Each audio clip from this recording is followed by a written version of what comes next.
Salamana pamācības 16. nodaļa.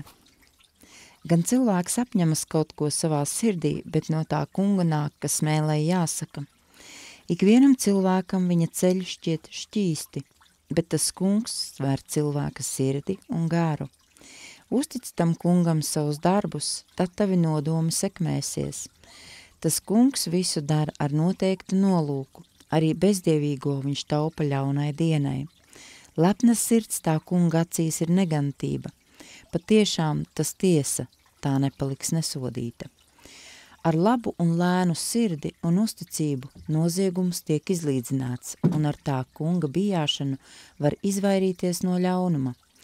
Ja kāda ceļ tam kungam labi patīk, tad viņš liek izlīdzināties viņam arī ar viņa ienaidniekiem.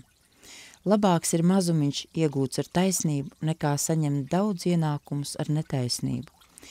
Cilvēka sirds izdomā sev savu ceļu, bet vienīgi tas kungs pašķir viņa gājumu. Dievišķs spriedums ir uz ķēniņa lūpām, tiesu spriesdama viņa mute nemaldīsies.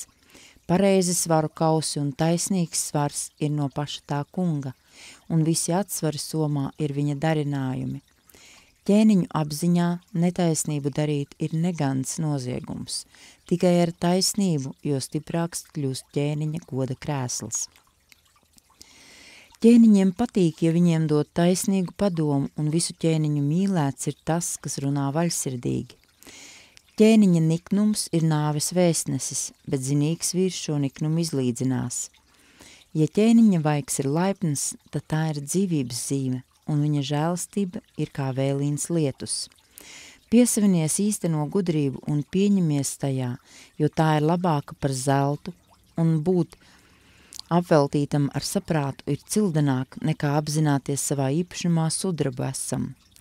Tiklo ceļš vairās no ļaunuma, un kas savu ceļu ietur pareizi iegūst dzīvību. Kam jākļūst pazudinātam, tas papriekš kļūst lepns, un augstprātība nāk priekš bojājies. Ir labāk būt pazemīgā prātā ar nabagiem, nekā dalīties laupījumā ar augstprātīgiem. Kas kādu lietu gudri vada, tas atrod laimi, un svētīts ir tas, kas paļaujas uz to kungu. Saprātīgu cilvēku daudzina kā zinīgu vīru, un mīlīgas runas un vārdi ir visai pamācoši. Gudrība ir dzīvības avots tam, kam tā ir, bet ģeķu pamācība ir ģeķība. Zinīga sirds māca savu muti un vairo uz savām lūpām atzīšanu. Laipnīgas runas ir kā medus kāras. Tās nomierina dvēseli un atspirdzina kaulus kā zāles. Dažam cilvēkam kāda ceļa iesākumā visai patīk, bet beigās tas viņu tomēr noved nāvē. Strādnieks nopūlas paša labā, jo viņa mute viņu spiež strādāt. Nikns un nesavaldīgs cilvēks ar savu rīcību rokas pēc nelaimes, un no katras viņa runas vērt pretī liesmainas velme. Aplams cilvēks izraisa asu vārdu maiņu un nesaskaņas, un aprunātājs sarīda draugus citu pret citu. Noziedzīgais gan vilina savu tuvāko, bet neizved viņu ne uz kādu labu ceļu. Kas met ar acīm, nedomā neko labu, kas lūpas kopā sakoši, tas ir gatavs darīt ļaunu darbu. Sirmi mati ir goda vainags, kas iegūstams ejot pa taisnu ceļu.